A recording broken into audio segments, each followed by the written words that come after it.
Big boss ಎಲ್ಲರ ಬಾಯಿಯ ಮಾತಾದಂತಹ big boss. ವೀಕ್ಷಕರೇ, ಈ ಸಲಿಯ ಬಿಗ್ ಬಾಸ್ 2 ತಿಂಗಳ ಮುಂಚಿತವಾಗಿಯೇ ಬರಲಿದೆ.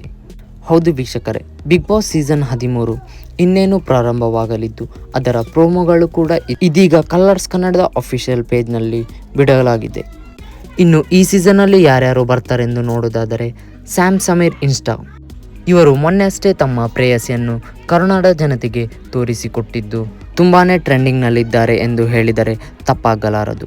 2ನೇ ಸ್ಪರ್ಧಿಯಾಗಿ ಭಾಗ್ಯಲಕ್ಷ್ಮಿಯ ಫೇಮಸ್ ಆ್ಯಕ್ಟರ್ ಆದಂತಹ ಸುಷ್ಮಾ ಅವರು, ಇನ್ನು 3ನೆಯ ಕಂಟೆಸ್ಟೆಂಟ್ ಆಗಿ ಹುಲಿ ಕಾರ್ತಿಕ್ ಅವರು, ಹಾಗೆಯೇ 4ನೇ ಕಂಟೆಸ್ಟೆಂಟ್ ಆಗಿ ಹಳ್ಳಿಯ ಪ್ರತಿಭೆ ಬಾಳು ಬೆಳಗುಂದಿಯವರು, ಹಾಗೆಯೇ 5ನೇ ಕಂಟೆಸ್ಟೆಂಟ್ ಆಗಿ ಯಾರು ಎಂದು ನೋಡೋದಾದರೆ ರಾಘವೇಂದ್ರ ಅವರು. ನೋಡಿದ್ರಲ್ಲ ವೀಕ್ಷಕರೇ, ಈ ವರ್ಷದ ಸೀಸನ್ನಲ್ಲಿ ಯಾರ್ಯಾರು ಇರುತ್ತಾರೆಂದು. ಹಾಗೆಯೇ ಇನ್ನು ಬಿಗ್ ಬಾಸ್ನ ಉಳಿದ ಕಂಟೆಸ್ಟೆಂಟ್ ಹಾಗೂ ಬಿಗ್ ಬಾಸ್ನ ಅಪ್ಡೇಟಿಗಾಗಿ ನಮ್ಮ ಪೇಜನ್ನು ಸಬ್ಸ್ಕ್ರೈಬ್ ಮಾಡಿಕೊಳ್ಳಿ.